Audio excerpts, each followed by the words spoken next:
All the models said I needed $2.5 million in order to retire. So my fear was that I was going to retire the same time I reached the grave. That's what my man Nick writes in here. And I tell you, so let's read this because it's critical. We're going to talk about this because this is nuts. But anyway, Nick says, Josh, I got to tell you, I really enjoyed the podcast and the newsletter.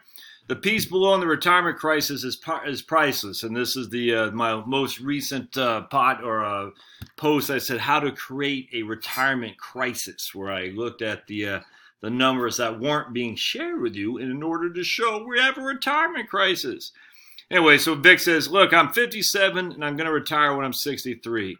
When I pulled up the retirement calculators, they all state that I should have $2.5 million or more at the time of departure from retirement. My fear was that I would be retiring when I entered the grave. But after listening to your podcast and using the Engage data site, Engage-data, I realized that retirement at my desired age is very possible, even likely, and that I'm right on track. Thanks for your insight and real-life examples, and keep up the good work. All right, so I appreciate that, Vic. So let's think about this for a second. I say this a lot, but I hear this a lot. I'm just going to use. I like the 5%. I say 5% as a distribution rate. All right, so let's just use this in real numbers here. How much are you living off now? I mean, you got to think about how much are you living off now. All right, again, the median household income is $60,000. That's the median household income, not the median employee income, the median household income. Now, I get it. The median household income includes those who are already on retirement and Social Security and whatnot. So you would probably want to look at the median employee income, and I don't know what that is. It's probably higher than $60,000, but certainly not $120,000. And I don't know what it is. We'll even say it's $75,000. I literally have no idea. But if we take the median household income as $60,000, all right, even if we say the median worker's income is $75,000, how much are you living on? Well, inherently, you can't be living on more than $75,000. I mean, you could for a couple of years, but at some point, you have to pay the debts. Yeah, you can't do that forever. So inherently, if you're making $75,000 a year, thanks, buddy. Oops. If you're making $75,000 a year, you know for a fact you're paying I don't have my calculator. You're paying 7.65 to FICA. You're saving some amount to your 401k. You're paying federal tax and you're paying state tax. I mean, inherently, you're not taking home $75,000 or $60,000 or $100,000. You're just not. And so if you have $60,000 and you average that over the course of your life, you'll make about $2,500 in Social Security. All right, so that's $30,000 a year. So $60,000 gross, we'll just say it equates to $50,000 net, just for simplicity. Just on you alone, you're going to make $30,000 a year for Social Security at your full retirement age.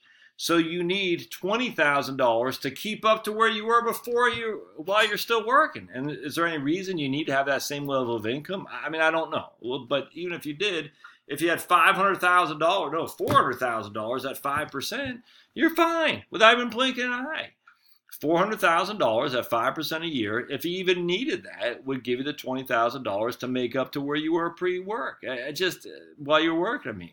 It doesn't make any sense that these people say you can never retire. We need $2.5 million. I don't get where that comes from. But Josh, you're going to have health care. Well, you already have health care. You have it right now. You got health care concerns. I mean, that's what I don't get to. You have health care concerns right now while you're working. Those don't go away. I don't get why they only concern you when you're later on in your life. You still have the same fear of a nursing home, which is why I have long-term care. The whole thing is nuts. I don't understand. The fear of long-term care doesn't just appear out of nowhere once you're 65.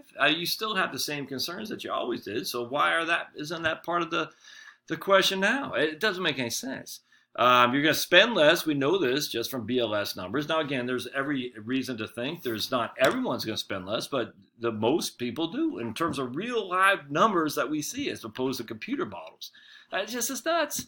On top of that, and going back to healthcare and long-term care, okay, let's just say we're assuming that, but where's the evidence to say that will be you? There is none. There's no evidence at all to say that will be you specifically. And the reason I say it is because there's no evidence that the vast majority of people spend all that money in long-term care or healthcare needs once they retire. There isn't any. So I attribute $5,000 a year for healthcare expense. That's Medicare Part B, Medicare Part D, supplemental policies, eyes, ears, and a little bit of copays. I say $5,000 a year. I mean, so, all right, what else could it possibly be? When you're 82 years old, you can still be going down to Atlanta, going to Hal's, friggin' get steaks? I don't think so. So, anyway, it bothers me. But, hey, as long as people keep the retirement crisis thought out there, there'll always be someone like me who has an opportunity to say the other side. So, appreciate it, Vic. I'm glad you're going to retire in a few years. Good luck to you, brother.